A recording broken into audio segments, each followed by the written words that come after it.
gigantic opportunity. Woodrow Wilson, our former president, used to use the phrase, he said, a political party is worth no more than that for which it stands. And we have a chance to stand for something really quite substantial. We literally have a chance to take over the White House and maintain control of the House and Senate, to literally change the direction of the world. It sounds like so much hyperbole to suggest that, but it's true. We literally have an opportunity, and I would argue an obligation, to change the direction of the world. Because not in the lifetime of anybody in this room has America been as isolated in the world as it is today.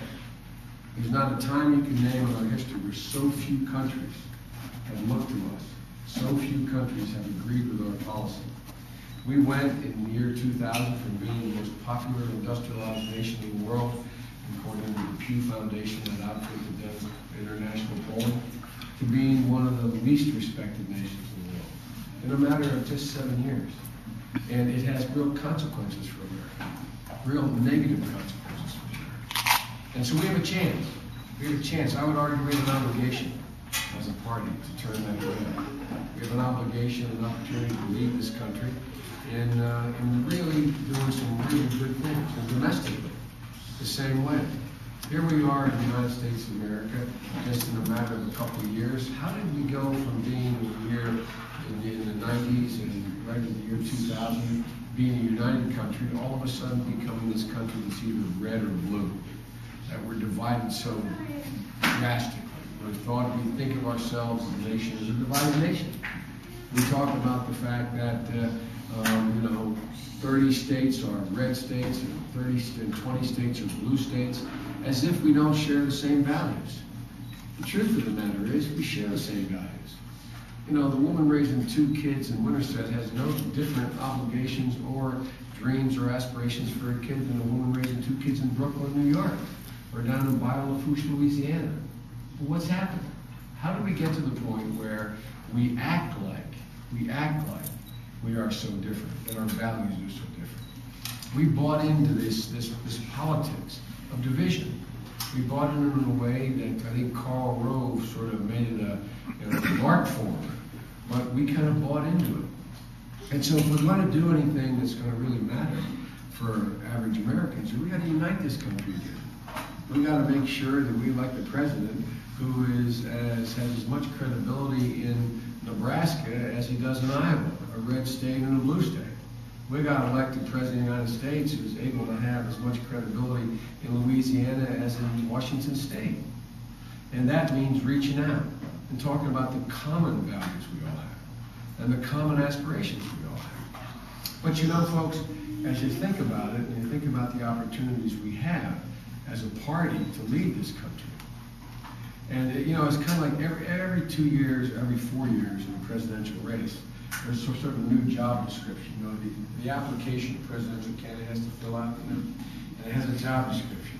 Back in 1976, when I was the titular head of Jimmy Carter's campaign, I was his nominal national campaign chairman because I was the first elected official to endorse him.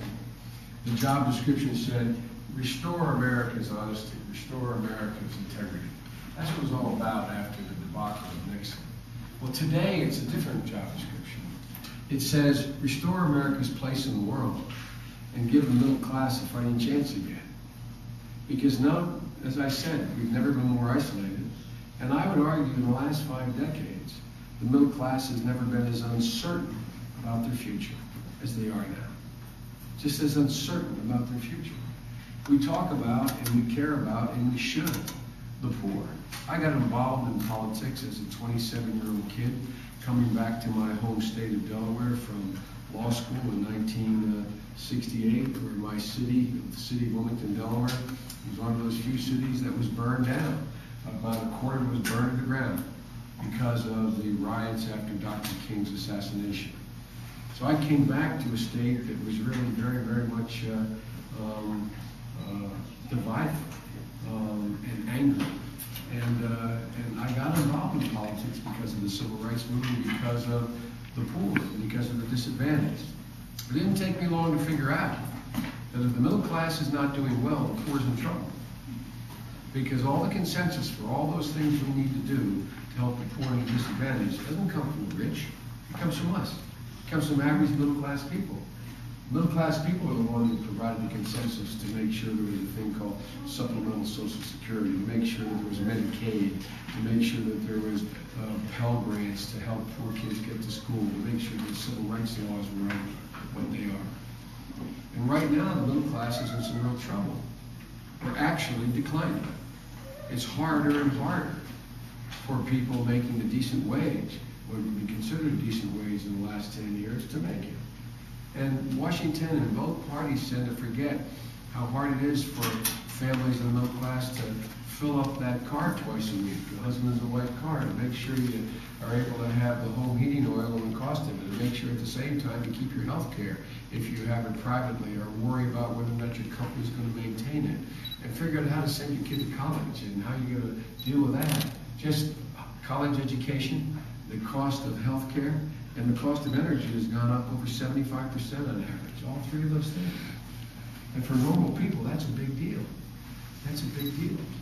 And what are we going to do to make sure that average people have the same kind of opportunity that we've always said they had? Middle-class folks used to vote for us all the time. That was the base of the Democratic Party. We don't talk very much to them. We don't talk very much about their concerns anymore. So for me, the prescription, the job description that the folks are out there looking for is somebody to restore our place in the world and somebody to begin to reinvigorate the middle class. So you can make sure, we all talking, when you run for president, you're talking grandiose terms about the world. Well, when it gets right down, it's all about our neighborhoods. It's about our neighborhoods. And the truth of the matter is, one of the implicit promises we've all made as Americans is we're going to leave a neighborhood a little better than the way we found it. I mean, it's almost that basic. It's going to be safer. It's going to have more opportunity. It's going to be more decent. It's going to be cleaner. And so that's what people, I think, are looking for. But the problem is, there's this big boulder sitting in the middle of the road here that hampers our ability, our credibility to deal with these large international issues, and our flexibility to deal with our domestic issues. It's called Iraq. Your grandchildren are going to, my grandchildren, are going to deal with, when they're writing their senior thesis at some great university 20 years from now, and they're going to be asked what was the most critical issue facing the world in the year 2007. They're probably not going to say Iraq. But for the moment, Iraq is that thing, like that boulder, sitting in the road, keeping us from being able to get on to the business of dealing with the really big issues they're going to face this generation. Loose nuclear weapons and the prospect they get in the hands of bad guys. Global warming, the growth of international terror, the willingness of the United States to be listened to keep this world from going off the tracks in terms of its direction. And so all those big issues are impeded by we have no credibility around the world. I've been the chairman of the Foreign Relations Committee, chairman of the Judiciary Committee. I have a fair amount of experience. And by the way, let me get something straight. Experience isn't enough. The question is, did you have good experience or bad experience? You can have 34 years of bad experience and not be qualified, and have 2 years of good experience and be more qualified. But if you have, what you look at is track record. The track record. What has your experience taught you? What have you done? And my experience demonstrates to me that as I go around the world, and I literally, as chairman of the committee, know the vast majority of the world leaders, not because I'm so important, I just came up with them. Leo, I was a 29-year-old parliamentarian when the prime minister of a country was a 34-year-old parliamentarian. They now run their countries. And I can tell you one thing for certain. They're more worried about us losing our way than we are. Because they know the United States is the only nation that has a prospect, and they resent it sometimes, but as the prospect of setting the world on the right course. They don't know other single nation can do that. So the question is, in order for us to have the credibility to be listened to again, we got to deal with this war.